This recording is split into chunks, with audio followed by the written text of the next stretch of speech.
isip na darating pa ang isang tulad mo sa aking pag-iisa.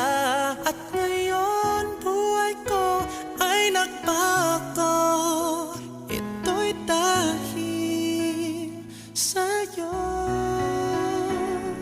At nasabi kong di na iibig pa, ngunit di magawa